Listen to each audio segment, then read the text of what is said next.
જય કિસાન, જય જવાન અને અમારા ખેડૂત મિત્રોને ખાસ કરીને આ વિડીયો જોવાનો પણ રહેશે. અને આપણે આ વિડીયો 10 મિનિટનો બનાવેલ છે. તો ખેડૂત મિત્રો, તો હું તમને જો આ આથરણાની સંપૂર્ણ માહિતી આ વિડીયોમાં આપીશ. અને ભાઈઓને બહેનોને ખાસ કરીને વિડીયો જોવા વિનંતી. અને અમારી નવી ચેનલ માં વિહોત વિડીયો, તમે અમારી ચેનલમાં પહેલાં હો તો સબસ્ક્રાઈબ, કોમેન્ટ અને શેર, લાઈક કરો. પણ જો આ વિડીયોમાં સંપૂર્ણ માહિતી આપીશું આથરણાની, કે પહેલાં આપણે જે કેરી કાપી નાખવાની છે. કેરી કાપીને એમાં હળદર અને મીઠું અને એ જિલ્લાની માલપા નાખી દેવાનું રહેશે 3 દિવસ. 3 દિવસ બાદ આપણા કેરી બહાર કાઢી લેવામાં આવે છે. કેરી બહાર કાઢ્યા પછી 10 થી 15 મિનિટ જ્યાં કેરીને સૂકવી નાખવામાં આવે છે. બાકીની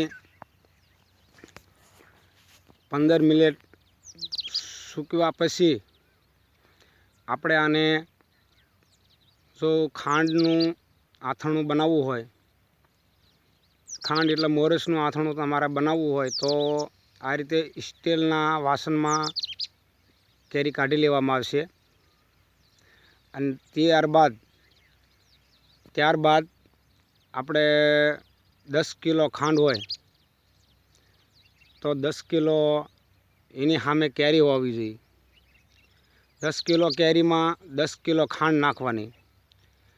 અને જો આ રીતે ખૂબ જ પણ હલાવવાનું આપણે આવે છે.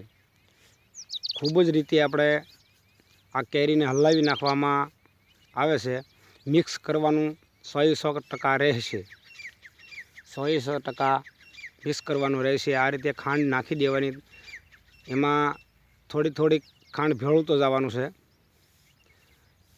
તો આ રીતે અમે ખાંડ અંદર ભેળવીએ છીએ અને કેરીને હલાવવાનું રહેશે. સ્ટીલના ઠામમાં લઈ, સ્ટીલના વાસણમાં લઈ લેવાનું. વાસણમાં લીધા બાદ આ રીતે આપણે ખૂબ જ હલાવવાનું રહેશે. જો આ અમે ખાંડ નાખવી છે અંદર તમારા સામે વિડીયામાં. અને પછી ત્યારબાદ એને થોડોક સમય જવા દેવાનો. જો તમારું જેવું તાપમાન 35-40 ડિગ્રી તાપમાન હશે તો 5 થી 6 દીમાં તમારા આ સાહણી આવી જાય છે.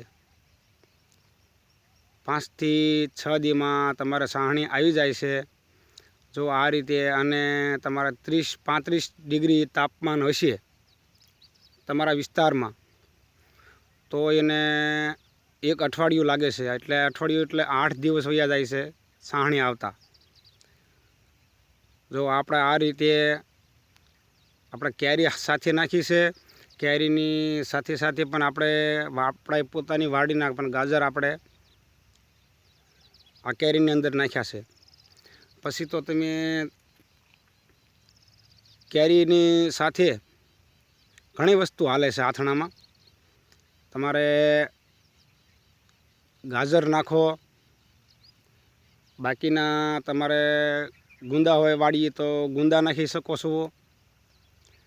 આ રીતે સાહણી બનાવી અને તમારે આથણું બનાવવાનું રહેશે. પણ જો આ વિડીયામાં તમે આથણું જો બનાવો, અને અમારો તો પહેલાંથી વિષય છે, કેમ કે 1 વર્ષનું આથણું આપણું 1 વર્ષ સુધી આપણું આથણું બગડતું નથી. 1 વર્ષ ઉપર પણ માથે સમય બીજો વયો જાય છે, પણ આથણું કોઈ દી બગડે નહીં. આ રીતે તમે આથણું બનાવો. ઘણા લોકો એમ કહેતા હોય છે કે આથણું બગડી જાય છે, આથણું પાણી થઈ જાય છે, આથણું બગડી જાય છે. પણ એનું કારણ છે કે તાપમાન તમારા વધારે હોય, તમે વધારે તાપમાનમાં આથણું રાખો છો તો આથણું બગડી જાય છે.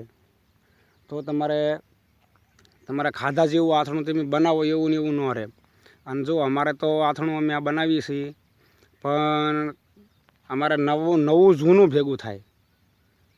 નવું આથણું છે એ જૂનું ભેગું થાય, જૂનું છે એ પાછું અમે નવું બનાવીએ છીએ ત્યાં સુધી અમારે આથણું રહે છે. પણ કોઈ દે આથણું બગડે જ નહીં. એમ બગડવાની કોઈ દી 100% ગેરંટી. તમે આ રીતે બનાવશો ને તો તમારા આથણું કોઈ દે પણ નહીં બગડે. આ આપણું દેશીમાં દેશી આપણો આ બનાવવાની રીત છે. બેનો દીકરીઓને આથણું બનાવવાનું આ એની રીત છે કે કોઈ દે આથણું બગડતું નથી. આ રીતે ખૂબ જ પણ જો અમે હલાવીએ છીએ, ખૂબ જ આ રીતે મિક્સ કરીએ છીએ. અને જો આની માલિપા આપણે ખાંડી પણ નાખી દીધેલી છે. કોઈ બીજી વસ્તુ આમાં નાખવાની તમારે અત્યારે રહેતી નથી. મીડિયમમાં ઉત્તમ પ્રથમમાં તમારે હળદર નાખવાની રહેશે. હળદર નાખ્યા પછી જો આ રીતે અમે કમ્પ્લીટ અમે આથણું હવે આપણે હવે આથણું આ જો કમ્પ્લીટ આપણે માલિપા બધું ભળી ગયું છે. તો પ્રથમ પહેલાં આપણે હળદર નાખી દેવાની છે. હળદર નાખ્યા બાદ મીઠું નાખવાનું છે. મીઠું નાખ્યા બાદ જિલ્લામાં ભરવાનું છે. જિલ્લામાં ભર્યા પછી આપણે થોડાક સમય જવા દઈ અને આ કેરી બહાર કાઢી લેવાની રહેશે. બહાર કાઢ્યા પછી આપણે એની માલિપા સાહણી બનાવવાની છે. સાહણી બનાવ્યા પછી થોડાક સમય જાય એટલે થોડીક સાહણી આપણે ખૂબ જ આપણને એમ થાય કે ભાઈ હવે આપણે સાહણી આવી ગઈ છે. ત્યારબાદ એને આપણે હવે જ કરવાનો રહેશે. મરચું, મસાલો, મીઠું, પછી લવિંગ, બાદિયા, પછી હિંગ, બાકીની વરિયાળી, બાકીનું હાસમ અને પ્યોરમાં પ્યોર તેલ. પ્યોરમાં પ્યોર તેલ આપણે ઘાણાનું જે કહેવાય પ્યોર તેલ એ આપણે પ્યોર તેલ ઘાણાનું લાવવાનું રહેશે.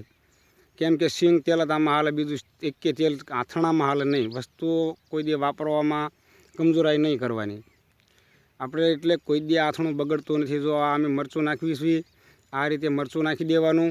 જેટલું પછી આપણે મીડિયમ તીખું રાખવું હોય તો તીખું રહી જાય છે, અને બહુ તીખું તમારે ન કરવું હોય તો માપસરનું પણ તીખું થાય છે. પણ આથણામાં આ રીતે તમે બનાવજો. આ રીતે અમે જો વરિયાળી નાખી દીધી છે. આની મારી પાસે જેટલો મસાલો તમે નાખશો એટલી સુગંધી ને એટલું મીઠું આથણું થાય છે તમારે. અને બહુ સારામાં સારી અમારી આ દેશી જુગાડની દેશી અમારી વેરાયટી અમે બનાવી છે. અને આ રીતે તમારે વિડીયો ઠેઠ સુધી જોઈ લેવાનો એટલે તમને ખ્યાલ આવી જશે. જો આ રીતે અમે હવે જિલ્લામાં ભરી દેવાના છીએ. જો આથણું અમારે આપણે આ કમ્પ્લીટ થઈ ગયું છે. અને આપણે સાંજે હવે જ ભેળવી દેવાનો. અને સવારમાં આપણે આથણું પણ ભરી દેવામાં આવશે. થોડોક લાંબો સમય જવા દેવાનો,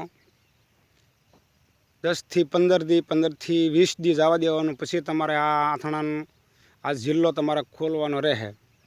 ત્યાર સુધી તમારા આથણાનો સ્વાદ નહીં આવે. અને 20 દી પછી તમે આ જિલ્લો ખોલશો તો એનો સ્વાદ તમને પૂરેપૂરો આવશે.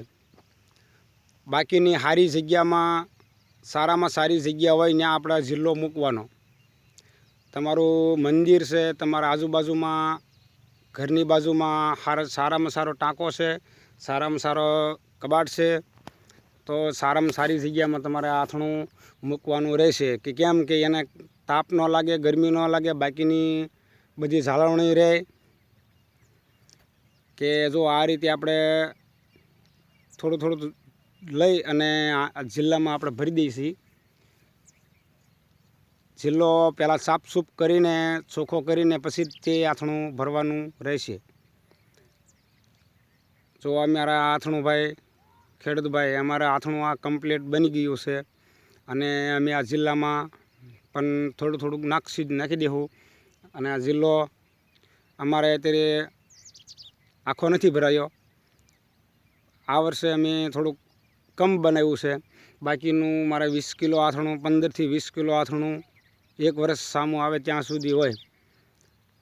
તો આ વિડીયોમાં આવતા વિડીયો મળશું. અને આવતા વર્ષે મળશું અને બહુ સારામાં સારું આપણે આથણું બની ગયું છે. તો જય ભારત, જય ગુજરાત, જય ઇન્ડિયા, જય જવાન, જય કિસાન, જય ખેડૂત પુત્રો.